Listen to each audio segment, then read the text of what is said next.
Hello, my name is Keith. Welcome back to the channel. So today I decided to head up north again in Kansas City and go to Liberty, Missouri to Palen Music. Now the ultimate goal for me a couple weeks ago was to see a GS Mini, and they didn't have any in stock. So I got to play a Taylor 314 CE instead, and I had rave reviews for that, and you can see that in the video I have up here. But they did have a GS Mini in stock. They had the 50th anniversary edition of it. It's a beautiful guitar. I'll throw a picture up here right now so you can take a look. It's a nice sunburst guitar.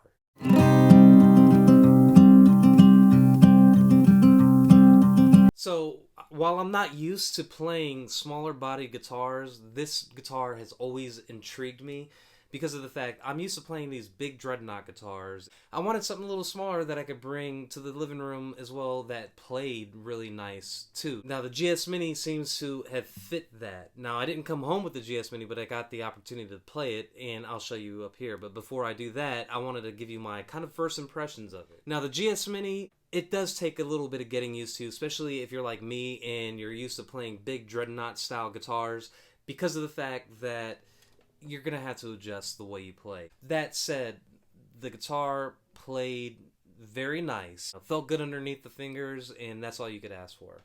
Now, while it may sound like an overstatement sometimes, and a lot of hype about how the GS Mini doesn't sound like a small body guitar, it's easy to hear somebody say that or read about it and just completely dismiss it. Oh, they're just talking, this is just snake oil or whatever. But get one of these in your hands, you will be surprised, and here's why. The GS Mini is just about as loud and full-bodied sounding a guitar that I have played in general, whether it be a dreadnought or triple O or anything like that. You put work into that guitar, and that guitar will put just as much work into it for you. If you want it to get loud, it will get loud. If you want it to sound like a full-body guitar, it does, despite its small size. Now, I'll show you a couple clips here of me playing the GS Mini. It's not going to do it any justice because this is just me in a guitar store playing in one of their rooms, and I'm recording it all on my iPhone with just the iPhone microphone. I highly, highly, highly recommend you get yourself into a room and put your hands on one of these guitars and play it for yourself, because once you do, the sound of that thing will speak volumes, more volumes to you than anybody could sit here and preach. And if it's not your bag of tea, that's fine. It's not really meant to be a gigging guitar, although a lot of people do use it as a gigging guitar. But if worse comes to worse, if it's there, why not? But with that said, I got a few clips here for you, and I hope you enjoy it. Please let me know what you think about the Taylor GS Mini in the comments. So, with that said, here's the demo, and I hope you have a wonderful rest of your day. So we are back here at Palen Music Store in Liberty, Missouri. We're going to hop in and see what's going on.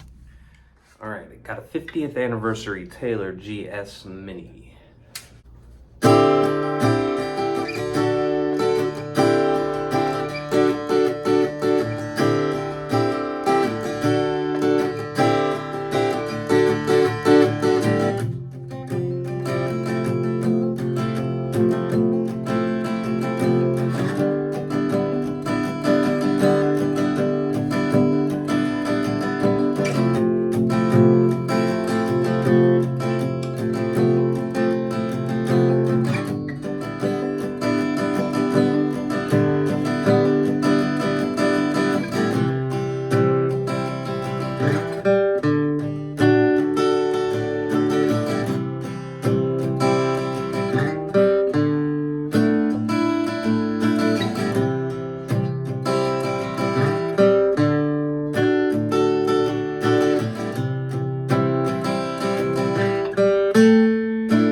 And if you liked what you saw here, please subscribe. It's really helpful for anybody that subscribes to the channel. We hear that a lot, but it really does help.